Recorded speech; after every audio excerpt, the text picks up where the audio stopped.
Vous regardez Héritage Télévision, c'est parti pour la grande édition du journal. Voici les grandes lignes. Après les dégâts causés par l'éruption volcanique dans le Nord Kivu le week-end dernier, les déplacements des populations se poursuivent à Goma et à Bukavu. Une commission a été mise en place sur instruction du gouverneur pour accueillir toutes ces personnes. Détails à suivre dans ce journal. Et puis, dans la province du Olomami, le gouverneur de Ningandou a été destitué depuis le mercredi 26 mai dernier. 17 députés sur le 20 présents à la plénière ont voté pour son départ. Vous aurez à suivre les détails avec Gina Kalala. Voilà tout pour le titre. Bienvenue à tous si vous nous rejoignez sur la télévision à grande vision. Les déplacements des populations se poursuivent à Goma.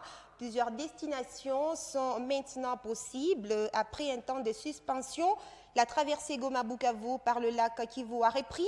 Les deux gouverneurs ont harmonisé leurs vœux. Des mesures d'encadrement sont prévues pour éviter les naufrages éventuels, a assuré Théongwa Bidjekassi du Sud Kivu. L'accès par la route nationale numéro 3 est également possible. Un checkpoint a été installé à Minova pour éviter des infiltrations de personnes armées. L'autre voie de sortie conseillée par les autorités provinciales du Nord Kivu et la route Saké, c'est également par là que l'essentiel de la population s'y dirige. Toujours sur ces mêmes chapitres, à Bukavu, la ville qui accueille plus de déplacés de Goma, le gouverneur Théo Ngwabidji a mis en place une commission provinciale pour accueillir toutes ces personnes. D'autres mesures ont été prises pour limiter aussi la propagation de la maladie à coronavirus. Suivez. Le contrôle a des aspects et il y a l'aspect sécuritaire, il y a l'aspect sanitaire. Ces contrôles au point d'entrée prennent en compte tous les aspects du Covid. Et pour l'instant, nous allons partager même avec les amis du Nord Kivu, les amis de Goma, la base des données de cas actifs pour que si nous avons un cas identifié déjà positif au niveau du Nord Kivu, au niveau du Sud Kivu, de Bukavu, ce n'est pas qu'on va rejeter les cas, nous allons l'accueillir dans le centre spécialisé pour la bonne prise en charge. Toujours sur ces mêmes chapitres, quelles sont les dispositions prises pour les prisonniers et les patients dans les hôpitaux au sujet de l'évacuation de la population de Goma? Je vous prie de suivre ici les porte-parole du gouvernement, Patrick Mouyaya, qui était en conférence de presse ce jeudi 26 mai. Je crois qu'ici, il faut savoir qu'il y a un travail qui s'est fait en coordination. Le gouvernement est parti en appui au gouvernement provincial qui a des services qui fonctionnent. Le porte-parole de la police vous a dit tout à l'heure qu'il y a des services au niveau de l'armée, que ce soit au niveau de la police plutôt, qui interviennent pour de cas précis. Alors, vous dites des sites à prêter. Il faut savoir ici que nous sommes dans une situation de catastrophe. Et que la priorité du gouvernement, c'est de prévenir, c'est d'être sûr que les personnes ne décèdent pas. Et donc, lorsque nous prenons des mesures de cette extrême gravité, bien évidemment, nous prenons des précautions. Les personnes qui quittent leur résidence à Goma n'iront pas à ça qui est trouvé les conforts qu'ils avaient chez eux. Parce qu'ils vont aller dans des habitations circonstancielles. Parce que, soit vous avez un cousin, c'est pour ça que nous insistons sur la nécessité d'une mobilisation, en tout cas particulièrement pour les compatriotes qui sont là-bas. Il faut être solidaire comme nous savons l'être. Si vous pouvez trouver une chambre ou telle, donnez aux autres, parce que les autres, on va aménager. Le gouvernement provincial qui a travaillé sur ces plans va déployer des tentes. Il y a le HCR qui est sur place. On va déployer un dispositif qui permette aux gens d'être accueillis dans des conditions acceptables. Et ici, il faut craindre, et c'est pourquoi le ministre de la Santé s'est aussi déplacé, c'est de voir que tous ces mouvements des populations puissent être encadrés de manière hygiénique pour éviter que cela ne soit la porte à d'autres fléaux, à des épidémies comme choléra et comme tout le reste. Pour les dispositifs d'évacuation, bien évidemment, tout le monde n'est pas déjà à la même enseigne. Je ne voudrais pas reprendre l'expression que nous connaissons tous, les femmes et les enfants d'abord. Mais il y a des personnes qui sont à mobilité réduite, c'est des choses qui peuvent être, qui sont prises en compte. Et que ce soit les prisonniers, que ce soit tout le monde, s'ils sont dans la zone rouge, il y a des mécanismes, notamment avec l'armée et la police, qui se déploieront pour s'assurer que leur déplacement se fasse dans des conditions de sécurité. Innocent Olenga. L'éruption volcanique qui s'est produite à Goma, dans le Nord Kivu, le week-end dernier, impacte négativement différents secteurs de la vie dans cette partie de la République. Le domaine sanitaire n'est pas non plus épargné par cette catastrophe naturelle. Que peut-on alors retenir comme impact de ces derniers sur le plan sanitaire et comment y faire face à court et à long terme? Pour répondre à cette question, nos reporters ont rencontré le docteur Ami Abel, médecin généraliste, qui donne les tentatives de réponse dans ses propos recueillis par Célestin Tomba. Lorsqu'il y a éruption, il n'y a pas que le feu, il y a la fumée, il y a la chaleur et c'est désagréable sur le plan de la santé. Vous devez savoir que le corps humain, tous âges confondus, c'est au moins 60% d'eau. Quand on est exposé à du feu, quand on est exposé à de la chaleur, le premier risque c'est la déshydratation. Voilà pourquoi certaines maladies comme le choléra ça tue beaucoup plus vite alors que c'est curable. Pourquoi? Parce que ça amène tôt la déshydratation. C'est très important. Deuxième chose, la fumée, le feu, ça va suffoquer même à distance. Il y a des personnes qui peuvent mourir de suite d'étouffement, de suite de suffocation par l'effet de la lave. Troisième chose, la lave ou les magmas lors de l'éruption du volcan, en contact avec le gaz méthane contenu dans le lac Kivu, ça va faire des explosions. Les autorités civiles et même militaires devaient prendre la chose haut la main pour évacuer les gens, les mettre à l'abri aussi loin que possible. On peut fuir la mort par explosion, par lave, par magma, par secousse sismique, ce n'est une bonne chose, mais on peut mourir de soif, de faim, surtout le tout petit. Que les gouvernants, même les organismes internationaux humanitaires pensent également apporter de la nourriture, de l'eau au bon moment à toutes ces populations sinistrées. Sur le long terme, qu'on pense à cantonner cet espace qui contient le volcan pour qu'à la prochaine, même s'il y a éruption, on sache gérer le plus tôt possible. On peut être pauvre, mais on peut se sauver de la mort lorsque l'intelligence, le génie de l'un rencontre l'énergie de l'autre. Et de cette façon-là, nos frères et sœurs gomatraciens peuvent fumer les calumets de paix. Direction à présent dans la province du Haut-Lomami, je le disais dans le titre, le gouverneur Aïe Denis Ngandou a été destitué depuis le mercredi dernier. 17 de 20 députés provinciaux ont voté pour son départ. C'était après une question d'actualité qui s'est transformée en motion. Gina Kalala est notre correspondant sur place.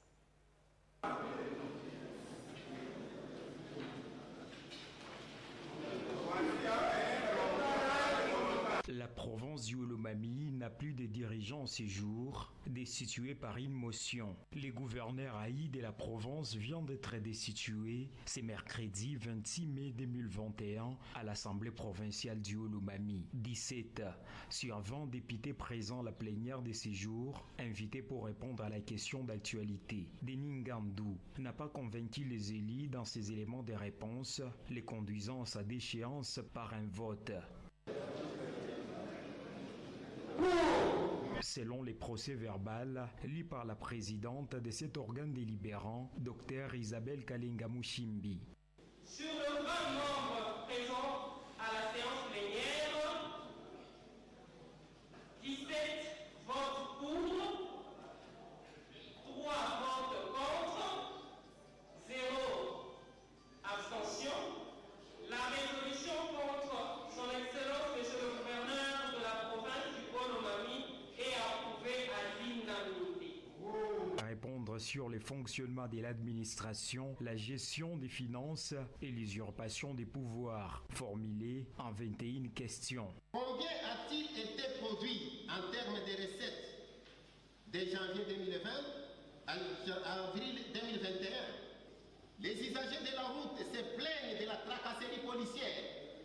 Ces derniers sollicitent un moratoire. L'Assemblée lui permet que pour 30 minutes. Pas grand-chose. C'est sans surprise. Denis Ngandou. Je n'ai pas été du tout surpris que les réponses données n'aient pas trouvé satisfaction auprès des honorables. Tous les regards sont tournés vers la Commission électorale nationale indépendante pour l'élection du gouverneur près de 2 ans après la déchéance d'Elengue Marcel. Pour les députés, il faut enfin que la province décolle car elle est à la traîne de toutes les provinces ici du Grand Katanga. Kamina, Gina Kalala pour Héritage Radio et Télévision.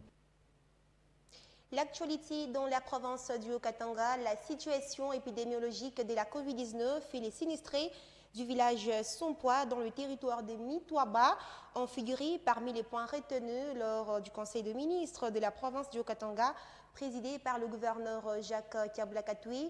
Je vous prie de suivre le compte-rendu de la réunion qui est lu par le porte-parole du gouvernement, Ars Joseph Kayumba, dans ses propos recueillis par Esther Diour et Basile Bilali. 1. Communication de son Excellence, Monsieur le Gouverneur de province.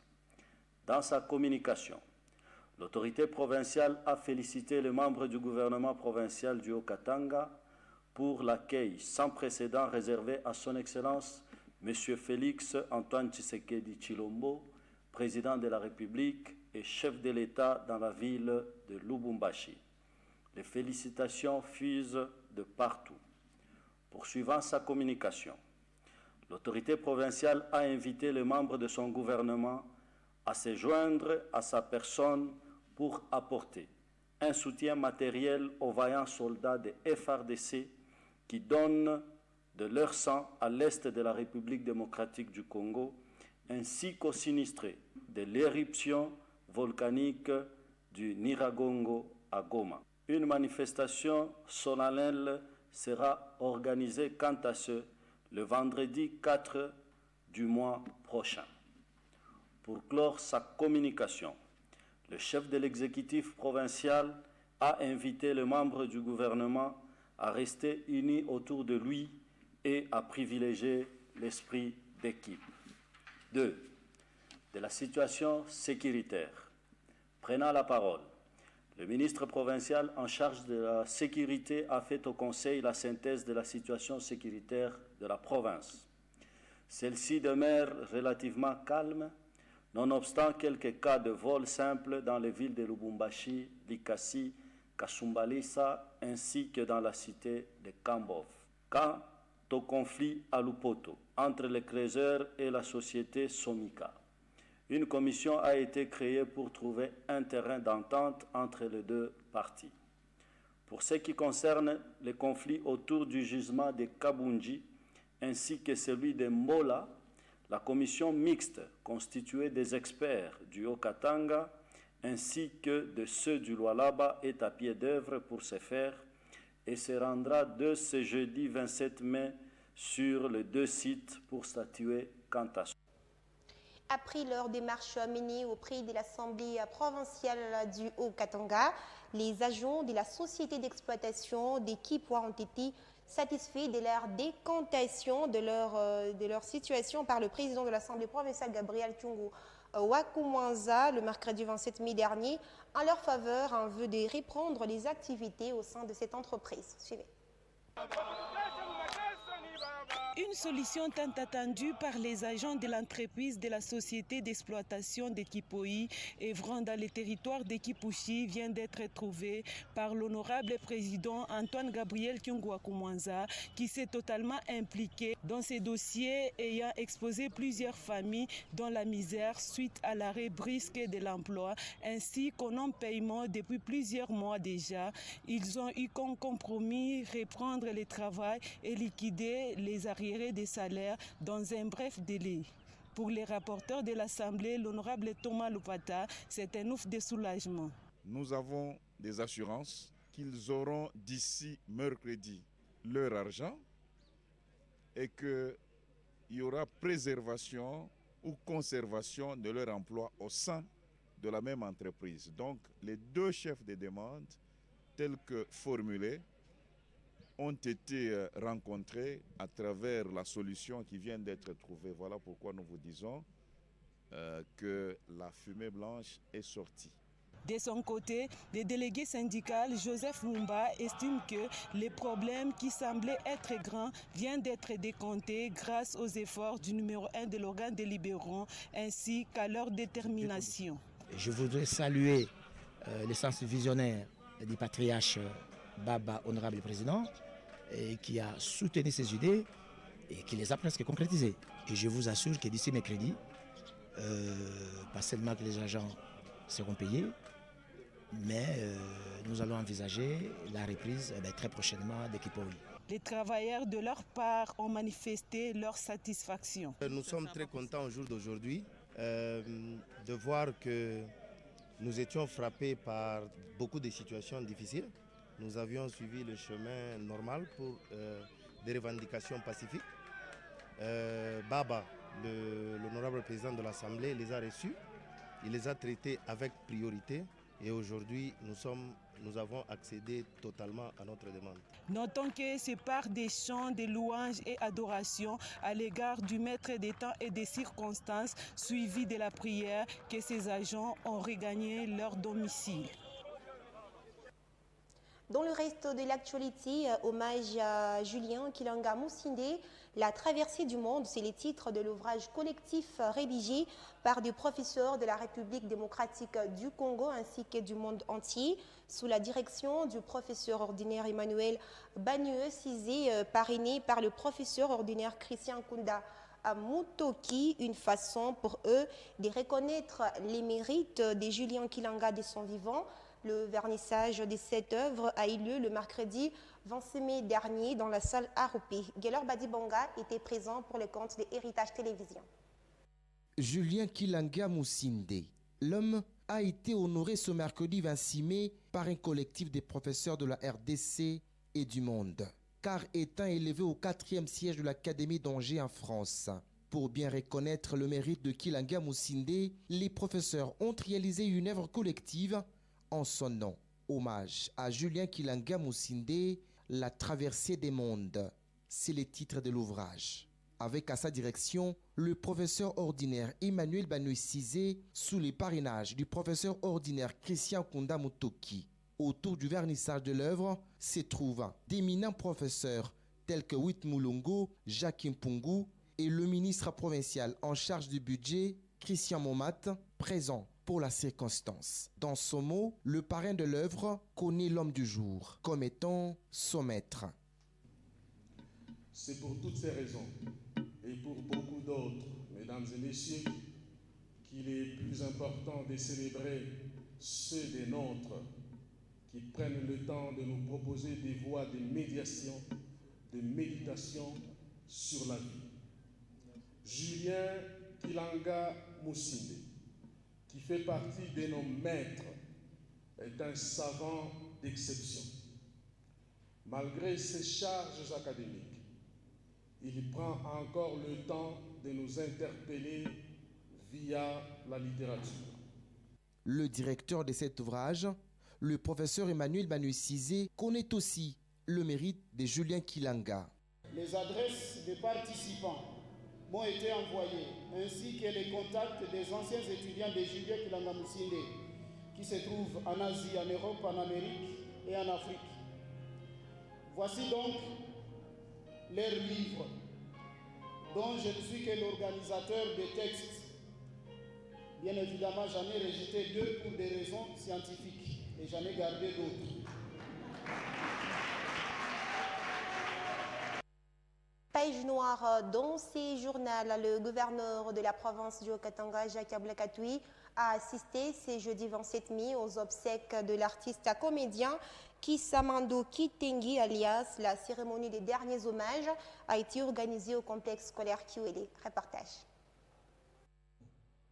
Décédé le samedi 22 mai 2021 de suite d'une maladie aux cliniques universitaires, c'est ce jeudi 27 mai que l'artiste Kik Roman a été conduit à sa dernière demeure. Le chef de l'exécutif provincial a assisté à cette cérémonie des derniers hommages rendus à l'illustre disparu au complexe Kiwele en présence de quelques membres du gouvernement provincial du Haut-Katanga, de son cabinet, de la famille biologique, de ceux de l'organisation pour le bien-être des albinos, des amis et connaissances.